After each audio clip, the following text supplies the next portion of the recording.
have here. Not that. Put that to one side for a minute. We have a brand new ZX Frankenstein from Ricky You Maker Robots. And today I'm going to have a little review of it. Well, it's effectively what it is. It's a joystick and a TZX player built into one with 6 keys, which is up and down, select and stop, mode and a reset button. And of course I'm powering up this ZX Frankenstein. This is what you will see. Just recreate the power. You get a nice little ZX, a picture of Frankenstein, and then it goes to your tape files. Brucey bonuses about it. Well, if you've got a big load of files, for instance like me, let's say we're going to select files between A and I, and we'll go to A, select A, and you want to go through each file. You don't have to keep pressing like that. Just hold your finger down and it will scroll through them, and scroll through them quite quickly indeed. So if you've say got 1,000 games under the letter A, don't worry, it won't take 3 hours to find it. It might take about 10 to 15 minutes, because this will scroll through them in alphabetical order. That's an advantage where some players you have to do that. The disadvantages, not really found any just of yet. Well, not on the rubber keyboard, that's for sure. Loading wise, it's perfect. I haven't had any files that have not loaded, and we'll load one up in a moment just to show you this wonderful little device in action. And does the joystick get in the way of the keys? Well, not really. Not really, just took it out of the way. It's not in the way of any keys. You can get to it quite good. But that being said, obviously the rubber keyboard Spectrum it's perfect for.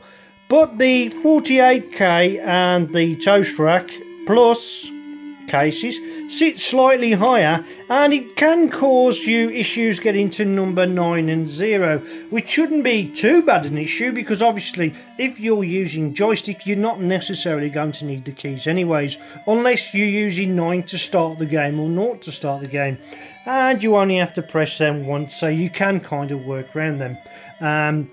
Well, let's see this thing in action then, shall we? So I've effectively picked Mooncrest as the file we're going to try today, so let's zoom out, and I've already got it in the loading sequence ready, and give it a press the play button and see how we get on. Oh, we pause, sorry, we need to play, there we go. As you can see, the sidebars are solid, steady, a nice good clean signal, and of course this is going to be a hyperload game which usually tests. I've tried this on all the computers, and including the very hard of hearing 128K Toast Rack, and it seems to load very well indeed. I have had no problems loading any particular game at all. It is slightly increased on the signal output to a normal TZX player, which helps these Spectrums that need a slightly higher signal reception, if you like. Now the sound of the Spectrum loading there. In case anybody's wondering what are those chips on the side of my monitor, well, they're actually 41164 chips, or 4164 chips. They're called the Fallen Soldiers. Yes, they're the RAM chips that are memorised on their own, immortal for falling in action. They are no more, sadly. However, they have served their purpose, and that little edge there is a memorial service to those particular RAM chips out of my favourite Spectrum. As you can see, there's been a lot of casualties over the years.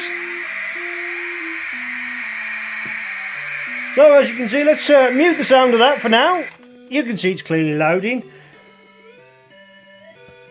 So what are the advantages? Well, it's great. There's less wires. You don't need to power it up. It's powered up from the back of the rail of the Spectrum, which is a 5 volt power line, I believe. I'm 100% sure. Which is powering the system for you. It's also Kempston joystick compatible, and we've already loaded up already, so we can play a game in a moment. And let's quickly have a test of the joystick, shall we? Yep, we've got the joystick plugged in and ready to go, so let's press this to start the game. As you can see, I'm using Dior's joystick, of course. Sorry about the wobbly camera. In fact, I can play it through the camera and not actually look at the TV. I might do better.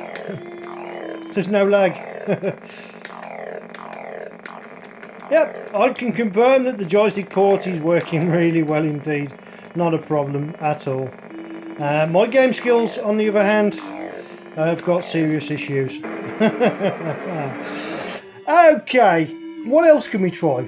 How about if we try it with other peripherals plugged in? Will it work with the other peripherals plugged in as well? And the answer is yes. As you can see, I've got the multi-face there plugged in, and I've got that plugged in as well. Unfortunately though, you won't be able to use the joystick and you can barely see the screen. But, you know, you can still use it as a loading device and it works pretty well. And so does the multi-face, as I will demonstrate. Need to press it properly, don't I? There we go, it's come up. And return as exit. Okay. As well as the player itself, so you can still play the games. You can probably just about see down there. And of course I've tried it with that device, which you know has got a few games saved on that chip. And it works okay. Unfortunately though, you can use one of these, which is obviously the casing's not the proper casing. Remember the cartridges you used to buy? Well, there was only ever, I believe, 8 or 9 made. But it's an interface 2 joystick adapter. You can use this, however, the cartridges will work fine, and you can still use the tape player at the back, which I'll show you in a moment. But the Kempston joystick will not work. So you'd have to use an interface 2 joystick, which is, well, fair enough. But overall then, let's give it a full type rating. For loading, and it's aesthetically pleasing. No real drawbacks on the rubber keyboard. However, possibly on the Spectrum keyboard, it might have been the Spectrum Plus or the Toast Track slightly to the left or to the right. Would have been a better place to put the joystick outlet, generally speaking. Marks out of 10 from Wayne Robbins. I'm going to give that a 9.5 out of 10. Does everything you needed to do for the rubber keyboard, and that's all I'll ever really need it for. However, as I say, it does have a couple of drawbacks, but nothing to be worried about. And all of these limitations are easily worked around. But for what it makes in limitations, which is probably one, it saves in wiring and mess. And it's just so handy to have one of these plugged in ready-made joysticks, as well as tape player in the back of your Spectrum. Available now from umakerrobots.com. Thanks for that, Ricky. I really do enjoy that product and would happily purchase one in the future. Retro Robbins.